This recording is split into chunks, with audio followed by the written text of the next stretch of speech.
Hi friends, இது Sandhya healthy cooking channel. இது பார்த்தீங்கன்னா திங்கக்கிழமை அன்னைக்கு சென்னையில் வச்சு எடுத்த வீடியோஸ் தான். இது வந்து அந்த மாடியில் இன்னொரு அக்கா வந்து வாடகைக்கு இருக்காங்க. அவங்க டெய்லியும் அவங்க வீட்டுக்கு ஒரு காக்கா வருமா, அதுக்காகவே பிஸ்கட் வாங்கி வச்சு அதுக்கு வந்து ஊட்டி விடுறாங்க. வாயிலே கொடுக்குறாங்க. அழகாக வாங்கி வச்சு சாப்பிட்டுட்டு அதுக்கு தேவைன்னா இன்னும் ஒன்றோ ரெண்டோ அது கத்தி கூப்பிட்டு கேட்குது. அவங்க வந்து அதுக்கு அழகா குடுத்துட்டு போறாங்க. அது வாங்கி காலுக்குள்ள வச்சுட்டு கொஞ்சம் கொஞ்சமா சாப்பிட்டுட்டு கிளம்புது.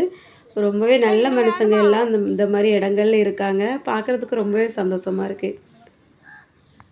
இப்போ பார்த்தீங்கன்னா, இன்னைக்கு காலையில சாப்பாடு வந்து முடிச்சுட்டு, நேத்து சரவணா ஸ்டோருக்கு போயிட்டு ஒண்ணுமே எடுக்காம வந்தோம் இல்லையா? அதனால இன்னைக்கு கொஞ்சம் சரவணா ஸ்டோர்ல பர்ச்சேஸ் பண்ணிடலாம் அப்படின்னு சொல்லிட்டு எல்லாரும் கிளம்புனோம்.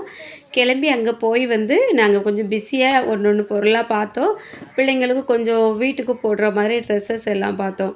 அதனால வீடியோஸ் வந்து ரொம்ப எடுக்க முடியல. சின்ன சின்ன வீடியோஸ் எல்லாம் இருக்கும். நான் இதில சேர்த்துருக்கேன் பாருங்க. சண்டே அன்னைக்கு ரொம்ப கூட்டமா இருந்தது இல்லையா? இது திங்கட்கிழமை அப்படிங்கிறதுனால கடையில ரொம்ப கூட்டம் எதுவுமே இல்ல. தங்கச்சி பையனை பாருங்க, அந்த கரடி பொம்மைக்கு மேலே உட்கார வச்சு அவன் ஒரே அடித்து அடித்து விளையாடிட்டே இருந்தான். அதுக்கப்புறமா உள்ள போய் பொருட்கள் எல்லாமே நாங்கள் வாங்கிட்டு அப்படியே வந்து கொஞ்சம் கண்ணாடி வெளியே பார்த்தோம். மேலே மாடியில் நின்று பார்க்கும்போது ரொம்ப நல்லா இருக்குது. இதான் 6வது ஃப்ளோரில் தான் நின்று பார்த்தோம்.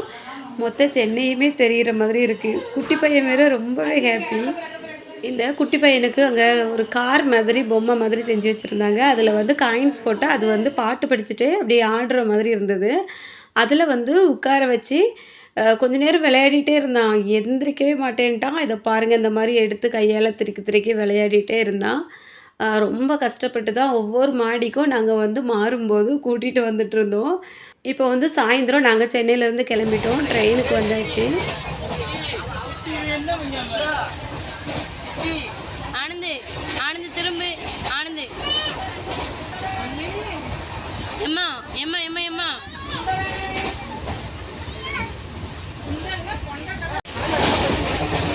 ஆனந்து ஆனந்து ஆனந்து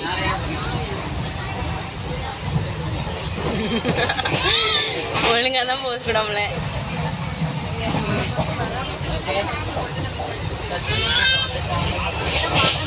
நைட்டு வந்து ட்ரெயின்லேயே சப்பாத்தி எல்லாம் வாங்கி சாப்பிட்டுட்டு இந்த குட்டி பையனுக்கு ஒரு தொட்டிலையும் கட்டி தூங்க போட்டாச்சு. ஆனால் அவன் வந்து ஒழுங்காக தூங்கவே இல்லை. ஒரு 3 டைம் 4 டைம் எந்திரிச்சிருப்பான். அதுக்கப்புறம் ஒரு 3:30 4 மணிக்கு எல்லாமே நாங்கள் எல்லாருமே எந்திரிச்சிட்டோம். வரும்போது பார்த்திங்கன்னா உடம்பு ரொம்பவே சோர்வாக இருந்தது. எப்பண்டா ஊர் வரோம் அப்படிங்கிற மாதிரி தான் இருந்துச்சு. போகும்போது ரொம்ப ஆசையாக தூக்கமே இல்லாமல் படபடன்னு கிளம்பி போவோம். எப்போவுமே வந்து ஒரு இடத்துகளுக்கு போகும்போது அப்படி தான்.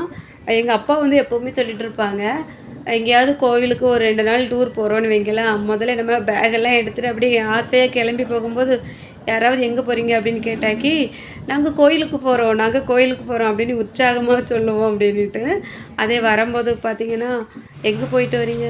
கோயிலுக்கு போயிட்டு வரோம் அப்படின்ட்டு சொல்லுவோமா. அதை வச்சு எங்கள் அப்பா சொல்லி சொல்லி சிரிப்பாங்க. அந்த ஞாபகம் தான் வரும் இந்த மாதிரி எங்கேயாவது போயிட்டு வரும்போது. இப்போ பார்த்திங்கன்னா காலையில் ஒரு 5:30 ஆயிட்டு. எங்கள் ஊர் பக்கத்தில் வந்தாச்சு. நம்ம ஊர் காற்று தாங்க. எங்கே போனாலும் அது கிடைக்கவே கிடைக்காது.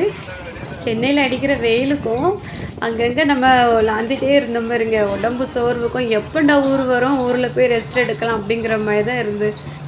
நம்ம எங்கே தான் போனாலும் எவ்வளோ ஒரு அழகான இடத்துக்கு போனாலும் சரி, நம்ம வீடு மாதிரியும் நம்ம ஊர் மாதிரியும் சொர்க்கம் எதுவுமே இருக்காது.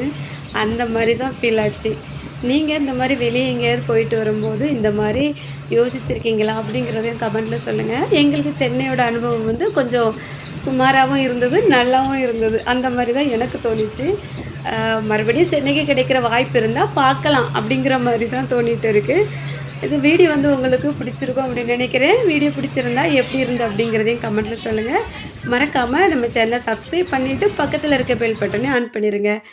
அப்போ தான் அடுத்தடுத்து நான் அப்லோட் பண்ணக்கூடிய வீடியோஸ் எல்லாமே உடனுக்குடன் உங்களுக்கு நோட்டிஃபிகேஷனில் வரும். மிஸ் பண்ணாமல் பார்க்கலாம்.